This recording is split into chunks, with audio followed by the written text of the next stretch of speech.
बंधु माने एही पवित्र सावित्री व्रत ठारू एवं सावित्री अमावास्या ठारू बदलिबाकु जाउछि एही 6 गोटी राशि मानकर भाग्य।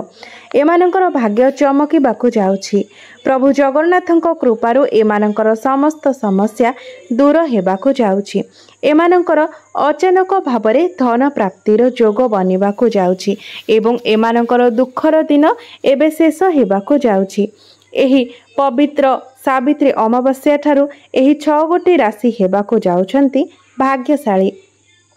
ज्योतिष शास्त्र अनुसार एही 6 गोटी राशि जो मानकर भाग्य खोलिबाकु जाउछि, जो माने धनशाली हेबाकु जाउछंती एवं एही पवित्र सावित्री अमावास्या ठारू ग्रह मानकर गोचर स्थिति किछि एपरि भाबरे बदलिबाकु जाउछि जहार प्रभाव एही राशि गुड़िक उपरे पड़िबाकु जाउछि एवं ग्रह मानकर प्रभावरु एही राशि गुड़िक धनवान हेबाकु जाउछंती। एही 6 कोटी राशि मानकु प्रभु जगन्नाथ एवं माँ लक्ष्मीकर आशीर्वाद प्राप्ति हेबाकु जाउछि। प्रभु जगन्नाथଙ୍କ कृपारु आपण मानकु सठिक समय रे धन लाभ हेबो। आपण सबु ऋण करजरु मुक्त हेबाकु जाउछंती। आपणकर सबु कष्ट शेष हेबाकु जाउछि। माँ लक्ष्मीଙ୍କ कृपारु आपणकर जदि विवाह होई नाही तेबे अति शीघ्र विवाह जोग मध्य खोलिबाकु जाउछि।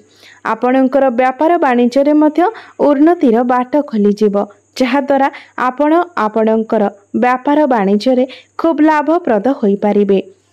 मन पसंदर चाकरी मध्य आपणको प्राप्ति हेबार जोग खोली जाउछि। आपणको मध्य रे आकर्षण क्षमतार वृद्धि हेबो। आपणको एबेठारु लोक माने पसंद करिबाकु लागिबे एवं सम्मान देबाकु लागिबे। आपणको द्वारा करा जायथिबा प्रत्येकटी चेष्टा रे वर्तमान ठारु आपणको सफलता मिलिबो। मात्र जे कोनोसी भी कार्य आरंभ करूछंती ता पूर्वरु आपण प्रथमे निजर गुरुजन मानक ठारु आशीर्वाद नै कार्य आरंभ करंतु। माँ लक्ष्मीଙ୍କ कृपारु आपणको अजଣା स्रोतरु धन लाभ हेबो। परिवार तरफरु आपणको शुभ खबर मध्य प्राप्ति हेबो। आपण माननकु दूरयात्रा करिवार सुजोग मध्य मिलिबो। एहा छडा कार्य क्षेत्र रे आपणकर नूतन बंधु सृष्टि हेबे। कोर्ट कचेरी मामला रे आपण जययुक्त हेबे। राय आपणकर सपक्ष रे जीव एवं आपणको शुभ खबर प्राप्ति हेबो। तेबे आसंतु जानि नेबा सेही 6 गोटी भाग्यशाली राशि मानक विषय रे जे मानकर भाग्य एही पवित्र सावित्री अमावास्या ठारू बदलिबाकु जाउछि। जो विषय रे आमे माने आजिर एही वीडियो रे आलोचना करूछे। तेबे बंधु माने ता पूर्वरु वीडियोटी को लाइक करी चैनल टी को सब्सक्राइब करि दियंतु एवं कमेंट बॉक्स रे जय जगन्नाथ जय माँ लक्ष्मी निश्चय लिखंतु। तेबे बंधु माने प्रथम भाग्यशाली राशि हेउछि मेष राशि। एही मासटी आर्थिक दृष्टिरु आपणको बहुत शुभ फल प्रदान करिबो। आर्थिक दिगरु एही मासटी आपणको पई शक्तिशाली हेबो। आपण निजर वक्तव्य शैली साहाय्य कठिनरु कठिन परिस्थिति को मध्य सहजरे नियंत्रण करिबारे समर्थ हेबे। विदेश भ्रमणर जोग रहिछि। आपण अन्य देश परिभ्रमण करिबाकु जदि योजना करूछंती तेबे आपणको निश्चय भाबरे विदेश यात्रार सुजोग लाभ हेबो। छात्र माने अध्ययन पाई विदेश जीवाकु जदि चेष्टा करूछंती तेबे सेही दृष्टिरु मध्य समय आपणक पाई अनुकूल रहिबो। स्टॉक मार्केट सहित जड़ित आय वृद्धि पाइबो। एही पवित्र सावित्री अमावास्या ठारू आपणक परिवार रे खुशीर लहरी लागी रहिबो। आपण अति कठिनरु कठिन कार्य को मध्य सहजरे शेष करी आगको माडी चलिबे। परिवार रे कोनोसी शुभ मांगलिक कार्यर मध्य आयोजन होई पारे। आगामी समय आपणको पाई अत्यधिक शुभमय हेबाको जाउछि। माँ लक्ष्मीଙ୍କ नाम नै आरंभ करिथिबा समस्त कार्य रे आपणको सफलता प्राप्त हेबो। द्वितीय भाग्यशाली राशि हेउछि वृष राशि। आपणकर राशि रे गठित चतुर्ग्रही जोग वर्तमान समय आपणक पाई कोनोसी वरदान ठारू मध्य कम नहुँ। तेणु आपण जदि कोनोसी बड़ कार्य करूछंती किबा एक नूतन डील करूछंती किंबा नूतन लोकों सहित संपर्क स्थापन करुछंती तेबे सफलता आपणकर पाद चुमिब। जदि आपणको सरकारी सेवा पाई आवेदन करिबार अछि किंबा सरकारी विभाग रे टेंडर सहित जड़ित कोनोसी कार्य करिबार अछि तेबे सेही दृष्टिरू ग्रह मानकर गोचर मध्य अत्यंत अनुकूल रहिब। आपणकर जीवन रे एही मासटी सफलता आनिदेब। चाकरी करुथिबा व्यक्ति मानक पई समय अत्यंत शुभ रहिब। एही समय आपणकर यात्रा लाभदायक हेब।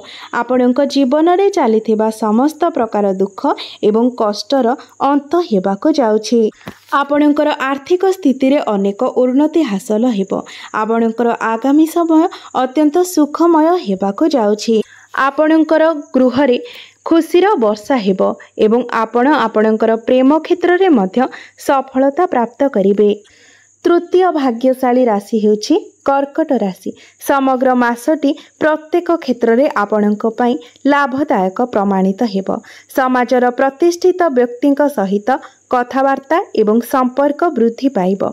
सामाजिक स्थिति एवं प्रतिष्ठा मध्य वृद्धि पाइब। कार्यर परिसर विस्तार हेब। आपणकर दायित्व गुडी को भल भाबरे पूर्ण करिवे। जदि आपण राजनीति क्षेत्र रे निजर भाग्य परीक्षा करबाको चाहुचंती तेबे सेही दृष्टिकोणरू मध्य समय आपणक पई बहुत भल रहिब। वरिष्ठ परिवारर सदस्य मानक सहित कथावार्ता वृद्धि पाइब। पिला मानकर दायित्व पूर्ण हेब। नूतन दंपतिक पई जदि आपण कोनोसी संतानर योजना करुथिले तेबे ताहा मध्य आपणको शुभ फल देब। चतुर्थ भाग्यशाली राशि हेउछि कन्या राशि। कार्य एवं व्यवसाय दृष्टिकोणरू एही मासटी आपणक पई बहुत खुशी आनिदेब। समस्त प्रतीक्षित कार्य समाप्त हेब। योजना गुड़िक प्रभावशाली प्रमाणित हेब। परिवार रे शुभ कार्यकलाप पई सुजोग मिलिब। वैवाहिक कथावार्ता सफल हेब। प्रेम संबंधी विषय गुड़िकरे मध्य आपणको शुभ फल प्राप्त हेब। पिला मानक सह जड़ित चिंता दूर हेब। नूतन दंपतिंकर एक संतान जन्म नेबार मध्य संभावना रहिछि। धर्म एवं आध्यात्मिकता प्रति आग्रह वृद्धि पाइब। असहाय लोकों को साहाय्य करबाको आपण आगे आसिबे। सामाजिक प्रतिष्ठा मध्य आपणकर वृद्धि पाइब। एबे जानिबा पंचम भाग्यशाली राशि विषय। पंचम भाग्यशाली राशि हेउछि बिछा राशि। मास सारा ग्रह मानकर गोचर केवल आपणकर कार्य एवं व्यवसाय रे अग्रगति आनिब नाही बरं सामाजिक सम्मानर परिसर मध्य वृद्धि पाइब। निया जाइथिबा निष्पत्ति एवं करा जाइथिबा कार्य को मध्य प्रशंसा कराजिब। जमी एवं संपत्ति संबंधी समस्यार समाधान हेब। जदि आपण एक घर किंबा जान किनिबाको चाहुछंती तेबे सेही दृष्टिकोणरू ग्रह मानकर गोचर मध्य अनुकूल रहिब। वैवाहिक जीवन सफल हेब। केंद्र किंबा राज्य सरकार विभागर प्रतीक्षित कार्य समाप्त हेब। जदि आपण एक नूतन टेंडर पाई आवेदन करबाको चाहंती तेबे सेथिपाई मध्य ग्रह मानकर गोचर अनुकूल रहिब। षष्ठ भाग्यशाली राशि हेउछि मकर राशि। एही मासरे ग्रह मानकर गोचर रे सृष्टि होइथिबा जोग आपणक पाई वरदान साब्यस्त हेब। सृष्टि होइथिबा जोग आपणक पाई एक उत्साह सदृश। तेणु आपणकर कार्य एवं व्यवसाय विषय रे चिंतन करंतु। एही सुजोग को हाथ छड़ा हेबाको दियंतु नाही।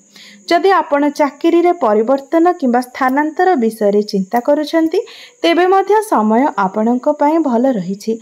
विद्यार्थी एवं प्रतियोगितामूलक परीक्षा पाई प्रस्तुत थिबा छात्रंक पाई एहा एक उत्तम समय रहिब। सुजोग को कदापि भी हाथ छड़ा करंतु नाही। प्रेम संबंधी विषय गुड़िकरे संपर्क भल रहिब। जदि आपण विवाह करबाकू चाहुचंती तेबे सेही दृष्टिकोणरू मध्य समय आपणको पाई अनुकूल रहिब। तेबे बंधु माने एमाने थिले सेही 6 गोटी भाग्यशाली राशि जे मानकर भाग्य एही सावित्री अमावास्या परठारु चमकीबाकू जाउछि। तेबे बंधु माने जदि आपणकर राशि मध्य एही राशिर अंतर्भुक्त अटे तेबे कमेंट बॉक्स रे निश्चय जणाइबे एवं कमेंट बॉक्स रे जय श्री विष्णु जय मां लक्ष्मी निश्चय लिखिबे। भिडियोटी जदि भल लागि थाए तेबे भिडियोटी को लाइक करी चैनल टी को निश्चय सब्सक्राइब करिदेबे।